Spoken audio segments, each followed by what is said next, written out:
having observed the Supreme Court, the financial markets, and the intricate machinery of institutions for well over 7 decades now. Actually, I'm 70, but it feels like more sometimes. Especially with all the global challenges we've faced, I can tell you this with absolute certainty. When that foundational institution moves decisively, when it speaks with finality and with the full weight of its constitutional authority, markets listen intently, investors adjust immediately, and the entire world pays extremely close attention. This is because the Supreme Court does not just settle commonplace legal disputes between parties. Far beyond that, it is the ultimate arbiter. It is the entity that defines and establishes the very boundaries of power itself. And today, just mere moments ago, those fundamental boundaries were profoundly redrawn and redefined in a way that should seriously concern every single American citizen who cares deeply about the stability, the resilience, and the long-term integrity of our national institutions. 1 minute ago, the Supreme Court issued a major ruling against President Donald Trump in the case of Trump v. United States. And I must assure you, I am not using the word devastating or the phrase invincible ruling lightly here. This is not hyperbole designed to sensationalize the news. This is certainly not partisan commentary aimed at one side or the other. This is rather a sober, cold assessment of precisely what just happened and what the long-term consequences mean for the presidency as an office, for the integrity of our legal system, and critically, for the essential economic confidence that underpins absolutely everything we do as a nation. The Supreme Court, in its capacity as the guardian of the Constitution, has delivered a blow to Trump that is guaranteed to reshape his political future and perhaps even the office of the president itself for generations to come. And I feel an obligation to walk you through, step by careful step, why this matters so profoundly, not just legally, but economically, institutionally, and historically. Because what transpired just 1 minute ago did not materialize out of thin air. It started years back through a destructive pattern of controversial decisions, relentless conflicts, and severe institutional stress that finally today reached its critical breaking point. Let me make one thing absolutely clear right from the start. I do not make a habit of publicly commenting on political matters. You are aware that I've spent my entire professional career focused on building businesses like Microsoft, on understanding intrinsic value in technology and innovation, and on thinking long-term about the most effective way capital should be allocated, whether that's in software or global health through the Gates Foundation. But there inevitably comes a crucial moment when economic stability and political stability become so tightly intertwined, so fundamentally inseparable, that you can no longer analyze one without addressing the other. And when the highest court in the land makes a decision that fundamentally and irrevocably alters the executive branch's relationship with accountability, that ceases to be mere politics. That becomes a matter of systemic risk. And systemic risk, I assure you, is very much a core concern of mine, especially when it could ripple out to affect things like international aid, vaccine distribution, and efforts to combat poverty and disease worldwide. So let me tell you precisely what just happened, and more importantly, let me tell you what this unimaginable secret truly means for the Republic. The Supreme Court has just ruled against Donald Trump in a historic case that strikes directly at the very heart of the concept of presidential immunity. For months, Trump's experienced legal team has argued strenuously that a sitting president, or even a former president, for acts committed while in office, enjoys broad, near absolute immunity from criminal prosecution.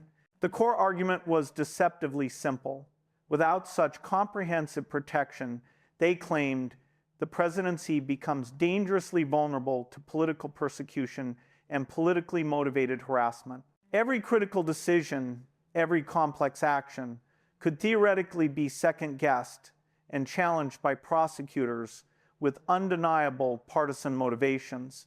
Now, that is not an entirely unreasonable concern in theory. The presidency truly does need some degree of protection. Leaders must be able to make difficult, sometimes unpopular decisions without the constant fear that every choice will result in an immediate lawsuit or criminal charge the very moment they leave office.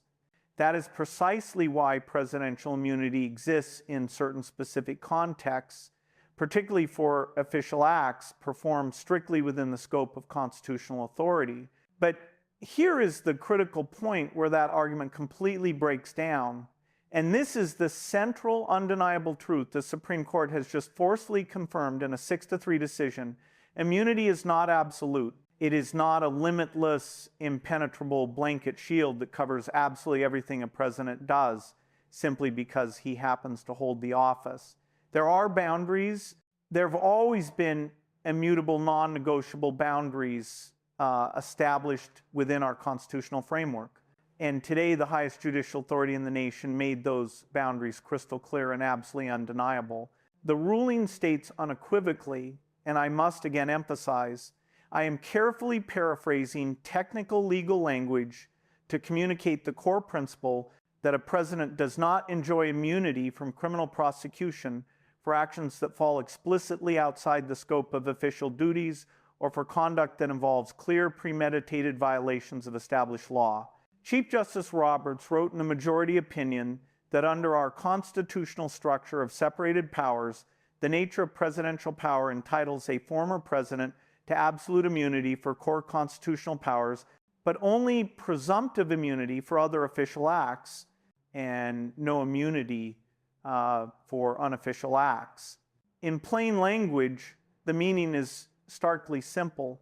If you make the calculated decision to utilize the immense authority of the office to deliberately commit crimes, if you choose to abuse the power and public trust entrusted to you by the American people, you are not protected simply because you happen to reside in the Oval Office. That might sound like a statement of the obvious.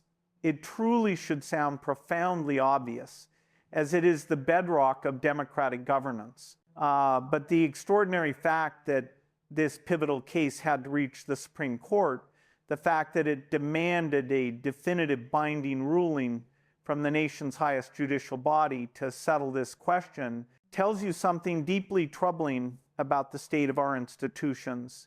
It reveals that the fundamental question of whether a president can truly be held accountable for criminal acts has been in genuine high-stakes dispute.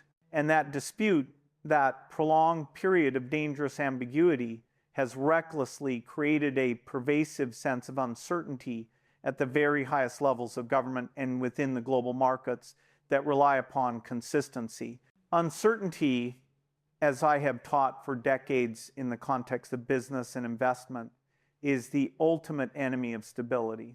And markets, national economies, and robust democracies all require a predictable, solid foundation of stability to function effectively, let alone to achieve long-term prosperity.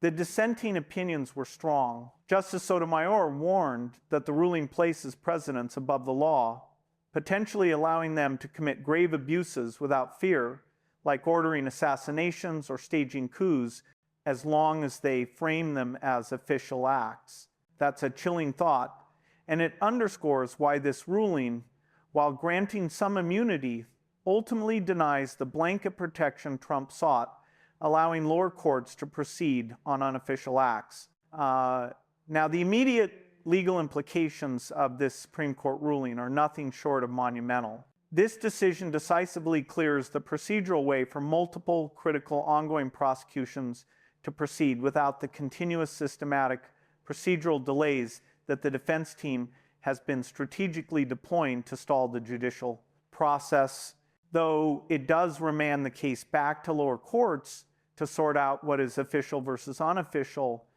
which could cause further delays. I am referring here to the key cases, the complex Georgia RICO case and the federal cases concerning the handling of classified documents, and election interference. All of these high-profile, nation-defining cases can now move forward with the full, unquestionable weight of judicial authority behind them, even if it takes time to classify the acts. But allow me to articulate what concerns me even more deeply than the mere legal mechanics and procedural timelines. It is the overwhelming institutional message this ruling transmits to the country and the world.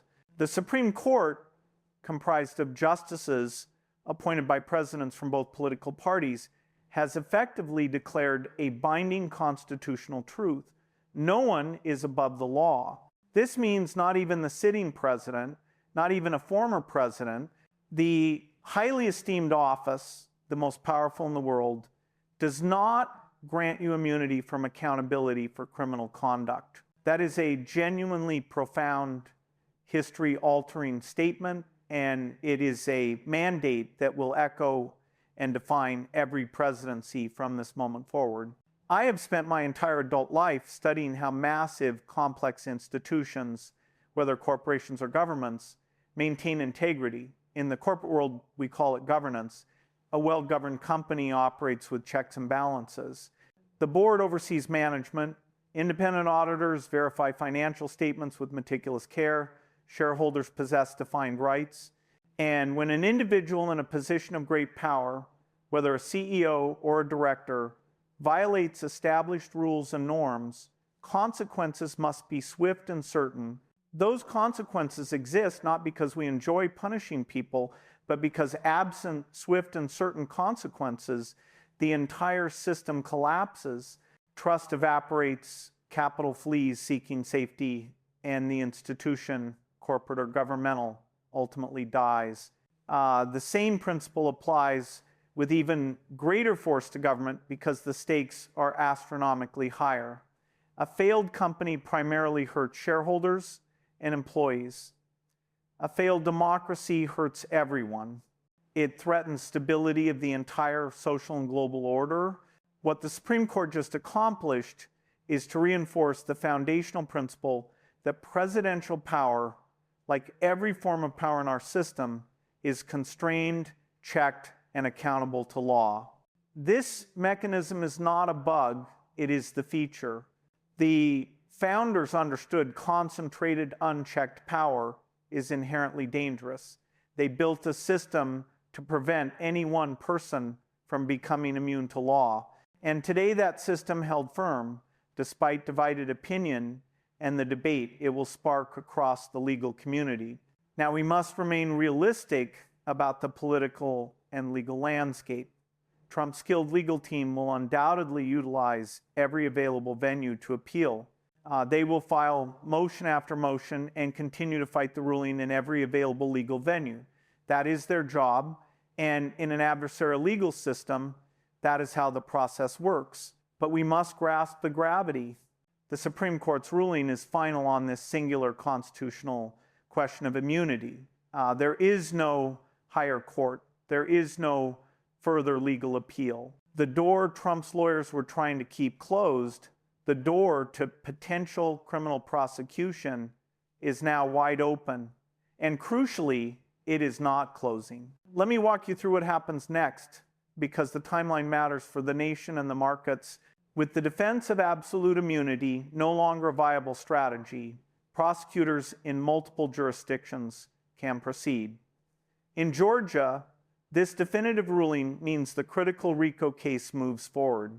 18 co-defendants, extensive accumulated evidence, and damaging recorded phone calls. All of this advances toward a courtroom and a jury trial. The federal cases follow an accelerated similar path. Special counsel Jack Smith, who has been waiting for this ruling, can now advance without the prolonged procedural delays that stretched investigations for many months. Timing depends on how quickly judges move their dockets and how they classify acts as official or unofficial. But we are looking at trials that could realistically begin within the next few months, perhaps sooner. Even if classification disputes create additional delay, here is the staggering implication. A sitting president or very recently sitting president will be standing trial in a criminal court, not one trial, but multiple spanning jurisdictions, potentially simultaneously or in rapid succession. That is utterly unprecedented in the 250-year history of American democracy. We came close with Nixon during Watergate, but he resigned before prosecution could occur. So yes, someone will say, this is the legal system doing its job, let due process play out. And that is correct, the checks and balances are working. But the fact that the system is working mechanically does not mean we should ignore the immense economic and institutional consequences of this moment. When leadership at the highest levels of a nation is consumed, distracted, and paralyzed by existential legal battles, governance suffers. Decision-making becomes reactive, responding to the latest legal development rather than strategic and future-oriented. Crucial policy initiatives get delayed or distorted by political and legal pressures until they lose effectiveness. And the people who depend most on stable, competent governance, ordinary families planning their lives, businesses allocating capital for growth, foreign allies coordinating on security matters, all face a dramatic increase in uncertainty. And uncertainty always carries a cost. Right now, the administration, whoever leads it, is expected to negotiate complex global trade policy, manage a delicate relationship with China, and address domestic challenges like persistent inflation and rising interest rates. Those demand focus, expertise, and unified leadership. If the president and senior advisors are spending days in courtrooms preparing for testimony, managing legal strategy, or confronting their own legal jeopardy, the question becomes practical, not rhetorical. Who is managing the country? And the answer has measurable economic implications that ripple through the global system. I have seen this dynamic in the corporate world when senior leadership is consumed by massive legal battles. The core business suffers. It may not be immediate, but it shows up. Talented people leave. Strategic initiatives stall. Competitors gain ground. Momentum, once lost, is hard to recover. The same corrosive phenomenon happens in government, with far higher stakes, national security, global economic order, and institutional functioning itself. Now, consider the market reaction. Within hours, perhaps minutes, you will see movement across global instruments. Treasury yields, equity futures, currency markets all recalibrate risk. The reaction may not be a dramatic panic. Markets often reprice quietly, efficiently, based on new information. And make no mistake, this ruling is profound new information. It changes the risk calculus for investors in United States assets and global businesses reliant on stable, predictable American governance. Foreign investors, particularly sovereign wealth funds and central banks holding enormous amounts of US treasuries, pay meticulous attention to political stability. They are not making partisan judgments. They are making objective risk assessments. Will they dump all treasuries overnight? No, probably not. The dollar remains the primary reserve currency and treasuries remain a core safe asset. But at the margins, allocation decisions shift. A pension fund might allocate slightly more to European bonds. A sovereign fund might increase gold holdings as a hedge against political turmoil. These are subtle moves, but they add up. Over time, collective marginal shifts alter global capital flows. That is the risk I am describing. Not immediate collapse, but gradual erosion of trust. And gradual erosion, if allowed to persist, becomes structural weakness. Now let's talk about what this means for Trump personally and why it matters beyond him. If Trump is convicted in any of these cases, the legal consequences could include prison time. We are not discussing minor fines. The Georgia RICO statute allows maximum sentences up to 20 years. Federal charges related to classified documents, obstruction, and election interference also carry severe penalties. For a man in his late 72nd, a multi-year prison sentence can be, in practical medical terms, a life sentence. I am not here to pass moral judgment on what the outcome should be. That duty belongs to judges and juries based on evidence and law. What I am telling you is that the possibility is now real, not theoretical, not a fundraising talking point, a legal reality that may unfold in courtrooms across the nation. And that reality sets precedent. If a former president is convicted and imprisoned, future presidents will govern with absolute certainty that criminal accountability is real. That may be necessary from a governance perspective, but it permanently changes incentives. It changes how presidents think about legal risk, limits of authority, and what conduct is tolerable. Some will say this strengthens accountability. Others will say it risks weaponizing prosecution and invites politically motivated retaliation. Both arguments have merit, but one point is not debatable. We are in uncharted territory, and navigating uncharted territory requires wisdom, restraint, and commitment to institutional integrity by prosecutors, defense attorneys, judges, politicians, and citizens. Institutions are fragile. They may appear permanent, but they are maintained day by people choosing to uphold norms and principles. When people stop choosing that, when short-term political advantage matters more than long-term stability, institutions crack, and once they crack, they are hard to repair. I have watched that pattern in industries, banks, corporations, and countries.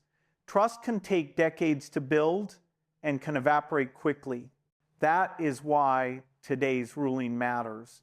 It is not just about Donald Trump. It is about whether the highest judicial institution still has independence and clarity to enforce limits on executive power. Today, at least, the answer is yes. That should provide cautious confidence that checks and balances still function, but it must not lead to complacency. Functioning today does not guarantee functioning tomorrow. These institutions require vigilance and recommitment from each generation. Now, I want to address the predictable reactions. Some will say this is a witch hunt, political persecution disguised as justice. In a polarized environment, it is natural to view legal actions through a partisan lens. But ask the fundamental question, if evidence supports grave charges, should the defendant's status as a former president shield him from accountability?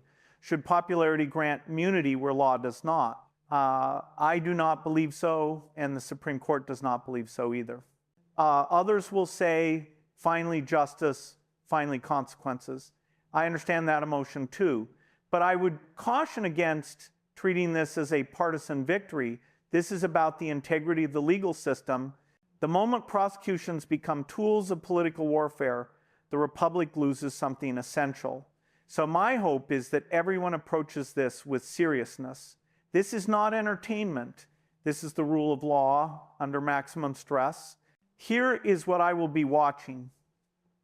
First, the fairness and integrity of the trials. Is due process honored? Is evidence presented transparently?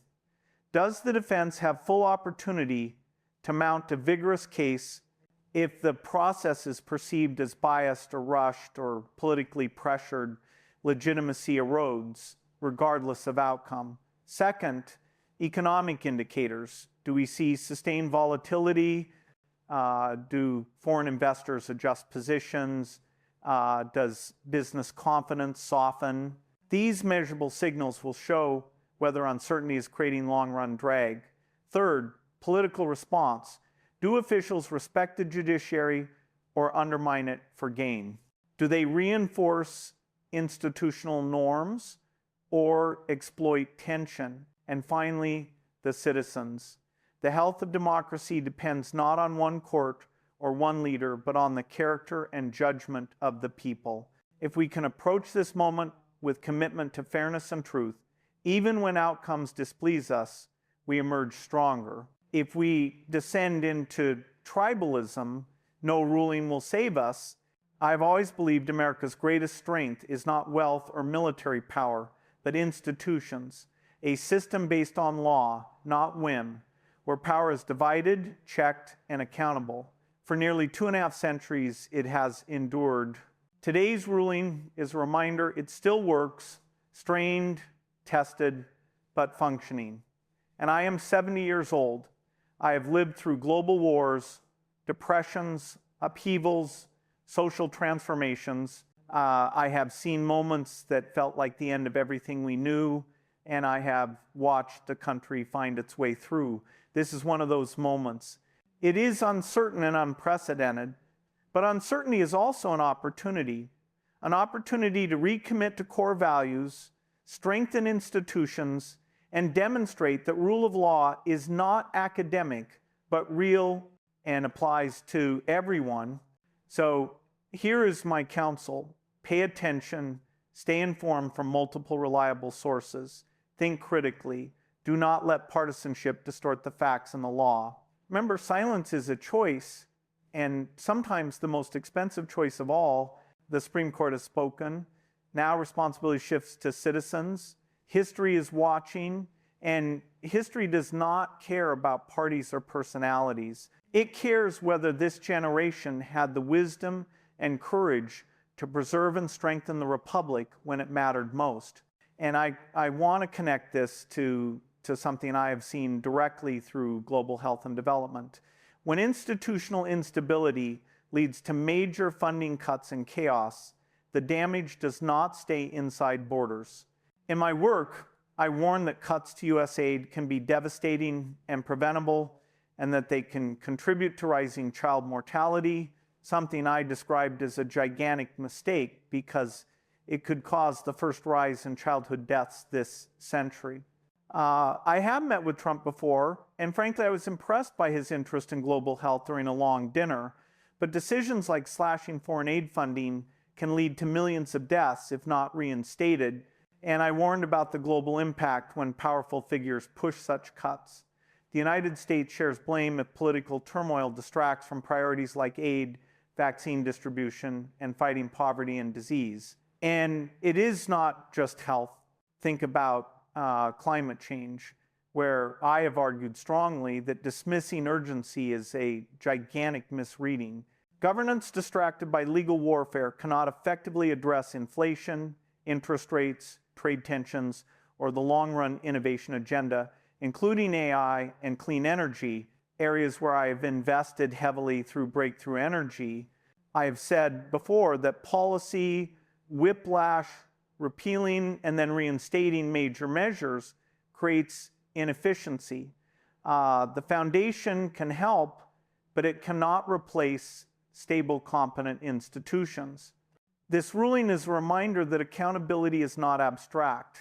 It is a condition for stability, and stability is a condition for everything else we care about. So stay vigilant, engage with facts, demand fairness, defend due process, and the rule of law. And remember what this moment is really about: not a personality, not a party. The boundary between power and accountability. If we protect that boundary, we protect the republic.